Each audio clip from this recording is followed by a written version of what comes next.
Bismillahirrahmanirrahim. Assalamualaikum warahmatullahi wabarakatuh. Perkenalkan, nama saya Mita Andela, mahasiswa farmasi 2018 dari Fakultas MUI. Di sini saya akan memaparkan terkait penggunaan obat atau teknologi sediaan steril PS COVID-19. Nah, atau dengan kata lain, obat apa sih yang berperan membantu dalam pencegahan dan pengobatan pasien dengan komorbid? Nah, untuk itu mari kita ulas di sini ya. Happy watching. Nah, selanjutnya di sini ada sedikit gambaran nih peran dari penggunaan sediaan steril. Nah, yang mana berdasarkan beratnya kasus COVID-19 sendiri itu dibagi menjadi beberapa jenis, yaitu yang pertama dilihat dari berat dari tanpa gejala, ringan, sedang, berat atau kritis. Nah, untuk yang tanpa gejala dan ringan itu masih menggunakan pengobatan seperti oral, seperti itu. Nah, untuk penggunaan obat sediaan steril itu sendiri bisa digunakan untuk pasien yang dengan kasus sedang atau dengan berat sedang. Nah, untuk obatnya sendiri yang bisa digunakan itu ada remdesivir, levofloxacin, azitromisin, dan vitamin C. Nah, untuk bentuk sediaan ini yaitu adalah penggunaannya itu secara intravena. Nah, untuk dengan kategori berat atau kritis itu obatnya hampir sama dengan yang sedang, yaitu ada vitamin C, vitamin B1, azitromisin, levofloxacin, dan remdesivir. Nah, jikalau kategori sedang atau berat ini mempunyai komorbid seperti misalnya mempunyai komorbid DM atau diabetes mellitus, itu bisa menggunakan insulin intravena. Terus kalau misalnya gagal ginjal kronis, itu bisa menggunakan LMWH atau anakira intravena.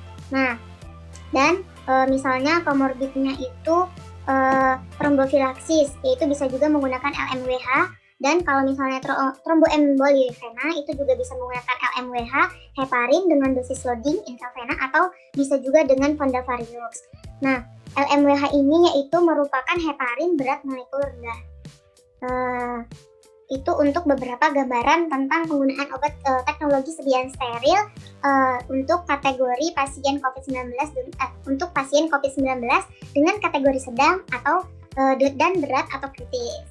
Nah, yang selanjutnya untuk coronavirus sendiri atau COVID-19 itu disebabkan oleh virus Severe Acute Respiratory Syndrome Coronavirus 2. Nah, berdasarkan beratnya kasus yang tadi yang sudah saya jelaskan, COVID-19 ini dibedakan menjadi tanpa gejala, ringan, dan berat atau kritis.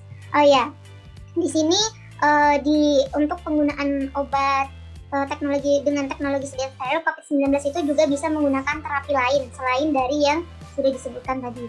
Nah, yaitu bisa menggunakan tocilizumab dan atau intravenous immunoglobulin atau IVIG.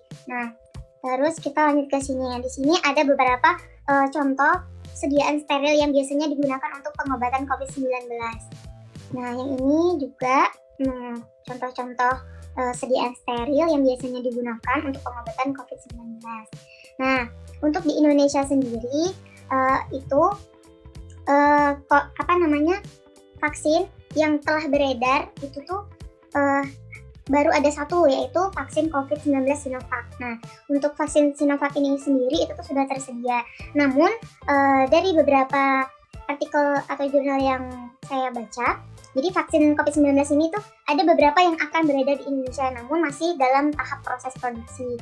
Misalnya itu ada vaksin COVID-19 yang diproduksi oleh PT Bio Farma, vaksin COVID-19 Oxford AstraZeneca, vaksin COVID-19 Moderna, vaksin COVID-19 Novavax, dan lain sebagainya. Namun, untuk vaksin Sinovac ini sendiri, dia sudah tersedia dan mulai didistribusikan di Indonesia. Nah, CoronaVac sendiri itu adalah nama untuk vaksin COVID-19 yang dikembangkan oleh perusahaan farmasi asal Cina. Nah, Sinovac ini vaksin pertama kali yang berhasil didapatkan oleh pemerintah Indonesia dan dipakai untuk memulai program vaksinasi. Nah, dari arti apa sih vaksinasi itu? Nah, vaksinasi itu merupakan salah satu cara paling efektif dalam mencegah penyakit akibat infeksi seperti infeksi virus COVID-19 atau influenza dan lain sebagainya. Nah, vaksin sendiri itu merupakan sediaan biologis yang menimbulkan suatu kekebalan terhadap penyakit, yang mana di dalamnya itu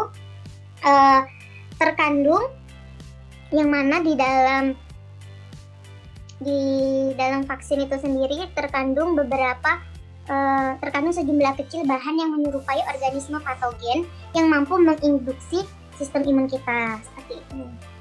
Nah, di sini jadi ada beberapa penyakit komorbid yang tidak bisa atau belum layak untuk divaksin karena takutnya kalau misalnya divaksin itu malah membuat penyakitnya itu menjadi lebih tambah parah atau dan mempunyai efek samping dan lain sebagainya. Nah, di sini itu ada beberapa penyakit. Yang pertama bisa penyakit autoimun sistemik, sindrom hiper IgE, pasien dengan infeksi akut, pasien gagal ginjal non dialisis, pasien gagal ginjal dialisis, transplantasi ginjal, terus pasien yang punya penyakit komorbid seperti hipertensi, gagal jantung, penyakit jantung koroner, reumatik, autoimun, penyakit gastrointestinal, penyakit gastrointestinal, setelah itu ada hipotiroid karena autoimun. Terus ada penyakit yang itu sindroma nefrotik dengan imunosupresan atau kortikosteroid. Terus ada juga penyakit komorbid yaitu dengan kelainan hematologi atau seperti gangguan koagulasi, pasien imunokompromis atau pasien yang terapi aktif kanker atau pasien yang kanker terus masih menjalani terapi secara aktif gitu. Terus atau pasien yang memakai atau menggunakan obat imunosupresan dan penerima produk darah seperti itu. Terus yang terakhir di sini ada pasien hematologi onkologi atau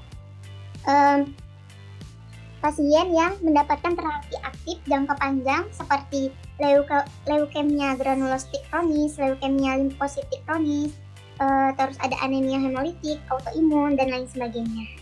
Nah, jadi mungkin itu saja yang bisa saya paparkan dari beberapa penggunaan teknologi CGN steril vs COVID-19.